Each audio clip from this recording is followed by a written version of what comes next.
Hi, I'm Shane Doherty, and today I'm going to talk about sections 29 through 36 of the Federalist Papers. They were a series of 85 essays written by John Jay, James Madison, and Alexander Hamilton.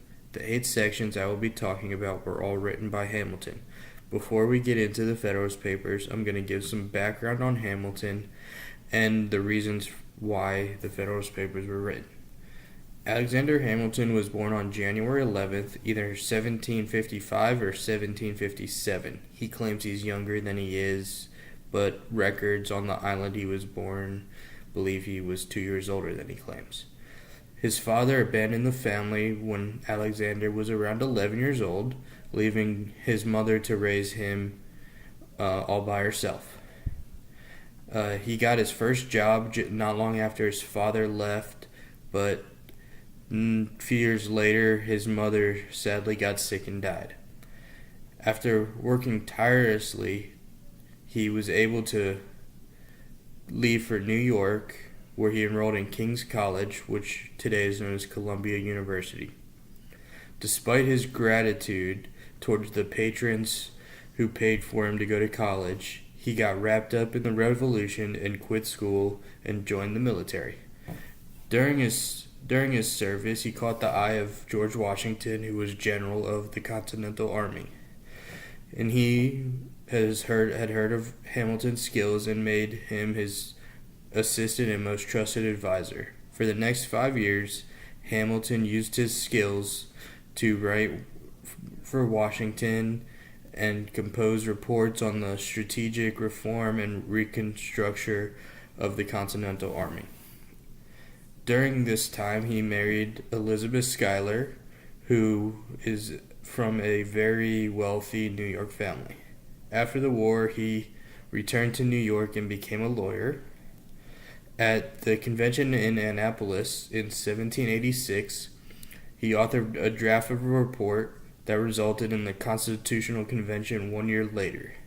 He also wrote more than half of the Federalist Papers, while being an advocate for a strong central government and working towards seeing the Constitution ratified. He became a member of George Washington's cabinet as the first Secretary of the Treasury. After the Revolutionary War, the financial situation was a mess, and he figured out a way to help restore money and give the new United States credit and establishing banks and that kind of stuff. After twice he helped defeat Aaron Burr in campaigns, Burr got so angry that he challenged Hamilton to a duel, and on July 11th, 1804, Hamilton was wounded and died from his injuries. So the Federalist Papers, as I've said, are 85 letters that the three men, Jay, Madison, and Hamilton, wrote anonymously to newspapers in the late 1780s to help urge the ratification of the United States Constitution. They all used the anonymous name Publius,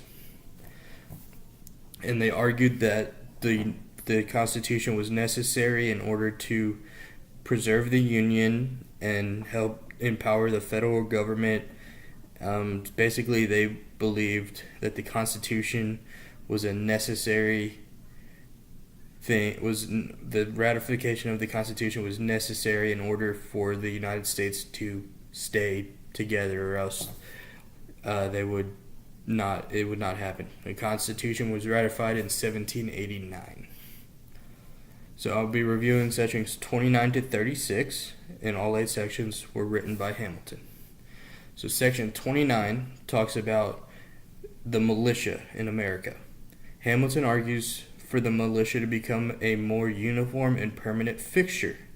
So he talks about when the British standing army arrived during the French and Indian War, they stayed after and caused a lot of trouble for the colonists, and a lot of colonists were very weary about the new United States having its own army. But he wrote in this section 29 that because the army would be the legislative branch would be in control of the army, which means that those who were voted to represent the people would be in charge of what the army would do, which gives the people a say in how the army moves and will be able to keep them protected better. Now for sections 30 through 36. I put them all together because they are all concerning the power of taxation. Hamilton, big money guy, first Secretary of the Treasury, so he was very detailed about how taxes should happen.